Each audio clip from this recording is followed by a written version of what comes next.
What's up, punkheads? AJ Punk 15 here to bring you another movie review. This time it's Lights Out, directed by David F. Sandberg and produced by James Wan. I hope you guys enjoyed the little skit at the beginning of my video. It took a little while to make. That's not why the view is a little bit delayed. I was on holidays and I just wanted to relax and get away from YouTube for a little bit. I recently just started filming my podcast episodes with my two friends and I'm absolutely loving it. It's a new take on my YouTube channel that I'm absolutely enjoying. First episode is up. I'll leave a suggested video right here for you guys to check out if you want to check out my very first podcast. It's a lot of fun. But anyways, guys, let's talk about the 2016 horror film where you can't turn off your lights unless you're fucked.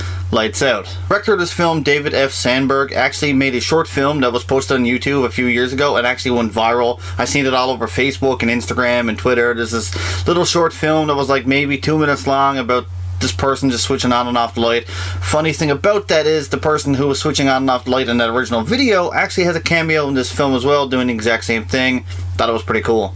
James Wan's production company, who are out looking for independent filmmakers or filmmakers in general that want to make a good film, not necessarily a horror film, contacted David F. Sandberg after watching his short film and was blown away by it and said, hey, I would like to turn this into a feature film, and that's how this film came about. The original short film for this film, Lights Out, was really well done. It was airy, creepy. That ending scene where she, turns on the light and a little creature or girl is there staring at her was effective, short and sweet.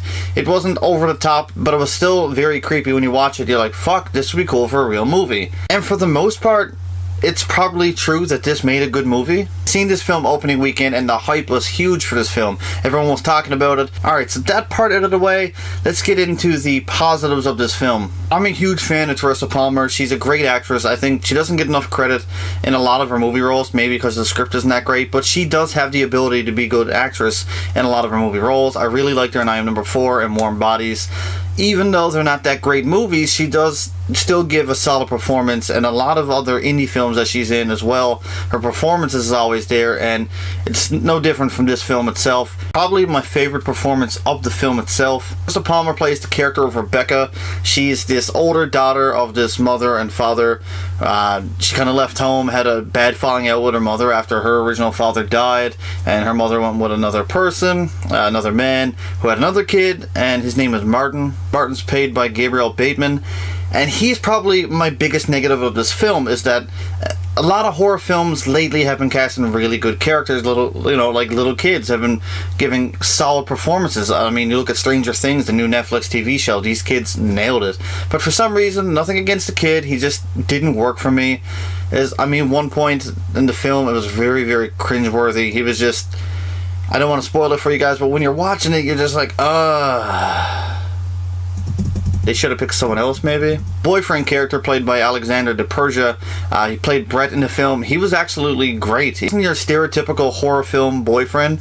At one point you thought he was going to be that, but no, he was actually super smart. He went and did something incredibly smart to help out this family towards the end of the film that I wasn't expecting, and I really enjoyed his side of his character. You thought he was like this douchebag, kind of like rocker boyfriend type dude, but no, he was more down to earth and wanted to be there for this character. Now, let's talk about the mother character in this film, Sophie, played by Maria Bello. She gave a great performance as well. Everyone in this film, except for that little kid, in my opinion, gave a really good performance and nailed their role perfectly. There's one thing this character does right towards the end of the film that I thought it was a really bad cop-out. It had nothing to do with her. Her performance is great. But the film itself kind of copped out on that one thing, and I don't want to spoil it for you guys, but you definitely got to go see it, and I think it was an easy, cheap way of doing something and then wrapping up the film. The film is basically about this evil entity or spirit that latches itself onto the mother. Learn to find out that the mother had a lot of troubling past, dealing with depression. Met this one girl, Diana, at a hospital, and Diana had a rare skin disease where, like, if the light would touch her, she would, like, burn, or she would just freak out when the light would touch her. So this film is all centered around the fact that if you turn off the light, this character of Diana can get you. Diana wants to do what she wants. If someone's afraid of her or threatens the fact that she's alive and somewhat throughout the story you can actually kill her, then she's going to come after you, and it doesn't matter who you are. I thought it was really great. A lot of the scenes filmed with the light going on and off, like the opening video for this.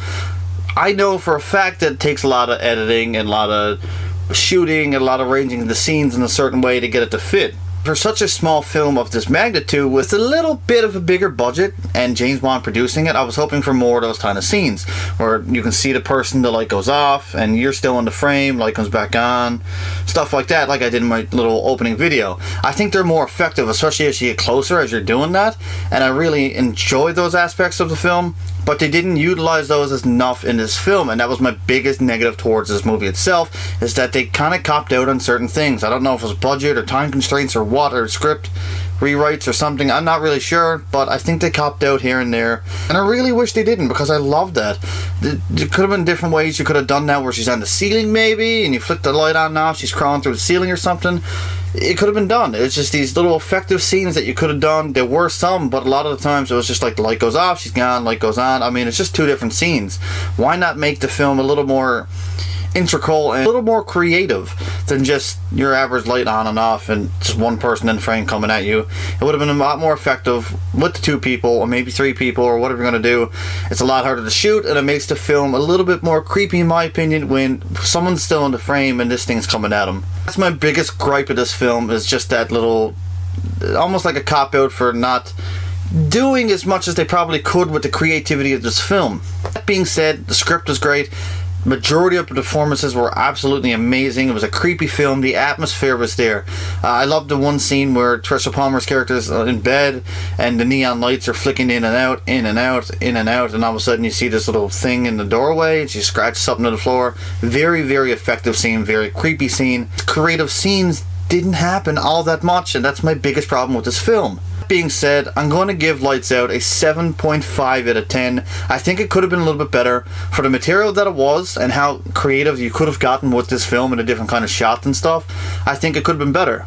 Performances is what saved this film for me. Absolutely amazing performances, except for the little kid. I'm not trying to pick on anyone who made this movie. I absolutely loved the film. I definitely will buy it on Blu-ray because I enjoyed it that much. And it's a great little film franchise that I hope to see grow and get more creative as it goes on.